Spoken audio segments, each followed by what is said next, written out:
Board. Hi everyone. I'm taking a break from writing my draft because I have to go teach in a little while anyway. You're not getting the short shrift. I'm just scatterbrained anyhow lately. Um,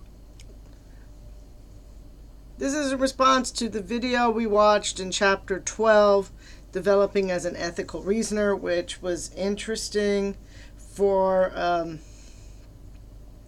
some interesting reasons, and where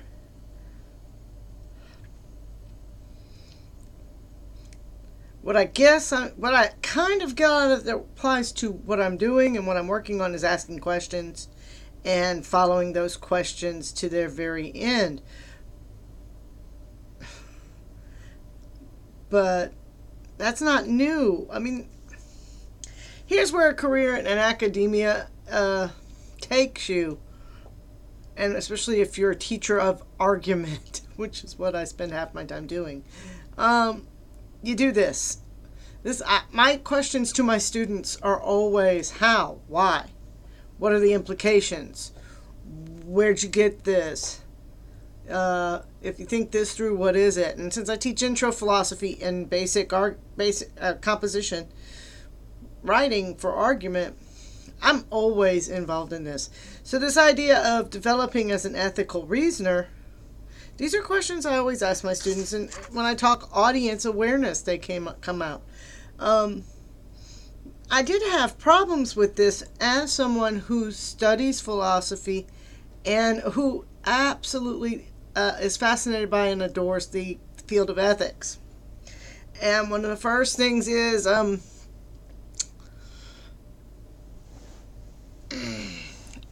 one of my usual problems with Paul. He doesn't tell us where he gets anything in his theories. I'm too familiar with it because I'm fascinated by ethics. So he's reading and he's talking about consequences, and I'm going, but you have Kant and deontology, which is all about the intent. And you have, so I'm thinking and pulling out all these ethical ideas and ethical thinkers and theories in my head, and getting distracted by those thoughts and looking at Paul and going, you're falling short. And in fact, in some ways he does. For instance, he pulls in the United Nations Declarations of Human Rights. And I'm not saying it's a bad idea. Yes, it's been basically approved by everybody in the United Nations. But he doesn't even really apply his own theory to it and ask these questions about it. He talks about the differences between ethics and other things, and ethics does move away from religion and social constraints and social practices, but I can't even read my notes on this. I found his examples just kind of problematic. And, in philosophy, the whole idea of ethics and morality is all about how do you live a good life. And it doesn't start with the idea that life is good in itself. That's not where it starts, really. And so some of this is it's not conflicting. I guess for me, it's sort of simplistic after all the work I've done with ethics and all the thinking and all the teaching I do of this. Also, I looked at the Universal Declaration of Human Rights, and I noticed a few things that it doesn't have, like the right to free speech. Or it sort of has the right to free religion, but it doesn't really. It says everyone is entitled to all the rights and freedoms set forth in this declaration without distinctions of any kind, such as race, color, sex, language, religion. Oh, okay, there was religion. I missed it.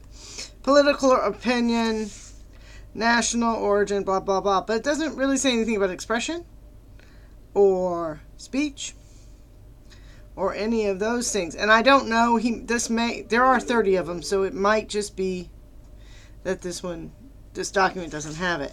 I was also really uncomfortable with the way he pulled in this bit about sexual taboos. Yes, these are things we have to think about, and yes, they are things that are very hard to think about, but I'm not sure I agree, and I'm also, he's presenting us with a very binaristic view on some of these issues that are very complicated. So I don't know that he goes far enough, but that's because I'm a philosophy person with a big interest in ethics. I don't think he's wrong or anything. It's just he's very absolutist here. These are the ethics. This is, and I was thinking, when I thought that, I said, this is what my problem's been all along. Paul and Elder throw out the system and act as if there are no other opportunities, no other ways. Yes, this works. Yes, this brings good benefits. Yes, this pattern of critical thinking. But it's not the only one. And that's what's been bugging me about this book the whole time. It's a little bit more absolutist than I am comfortable with. But then again, I'm apparently operating as an agent of resistance anyway. So I'm going to go back to writing my paper and working on punk pedagogy, pedagogy of resistance. Good luck, everybody. Can't wait to see drafts. Bye-bye. Okay, I can wait to see my draft.